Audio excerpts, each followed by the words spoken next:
گزارش کرنا چاہ رہا ہوں کہ آج پوری دنیا میں امت انتشار کا شکار ہے، فتنوں کا شکار ہے، اور تفکیریت نے عملاً اس معاشرے کے اندر ایک بڑی تقسیم پیدا کر دی۔ ہماری قدریں مشترک ہیں، ہمارے درد مشترک ہیں، دین کی لاتعداد مشترکات ہیں کہ جس پر ہم اکٹھے ہیں، لیکن المیہ ہے کہ وہ قوتیں جو حقیقت میں اسلام کی دشمن ہیں، مسلمانوں کی دشمن ہیں، اسلامی تہذیب کی دشمن ہیں،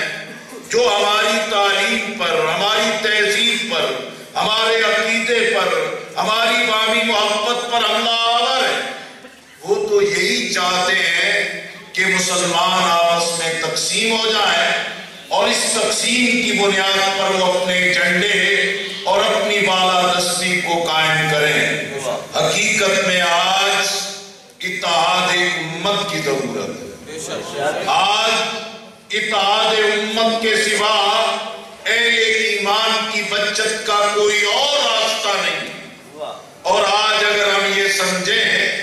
کہ عالم اسلام شیعہ اور سنی کی بنیاد پہ تقسیم ہو، اگر ہم یہ تصور کریں کہ عالم اسلام کو ایک ایرانی پول اور ایک سعودی پول میں تقسیم کر کے پھر ہم سمجھیں کہ ہم سب محفوظ رہیں گے، ہم سب اپنی جگہ اپنی عزتوں اپنے وقار کے ساتھ رہیں گے، یہ کسی صورت میں ممکن نہیں ہے۔ آج ہمیں اسی جذبے کو لے کر اٹھنا ہوگا جو انقلاب ایران کے موقع پر امام خمینی رحمت اللہ علیہ نے اختیار کیا تھا۔ آج ہمیں اسی جذبے کو لے کر اٹھنا ہوگا کہ اسی معاشرے میں مسجد بھی، ممبر و محراب بھی، مدارس کی، امام بارگاہیں بھی غیر محفوظ تھی۔ امام اہل سنت شاہ احمد نورانی رحمت اللہ علیہ کی قیادت، قاضی حسین احمد رحمت اللہ علیہ کی قیادت میں، اور اسی طرح علامہ سید ساجد علی نقوی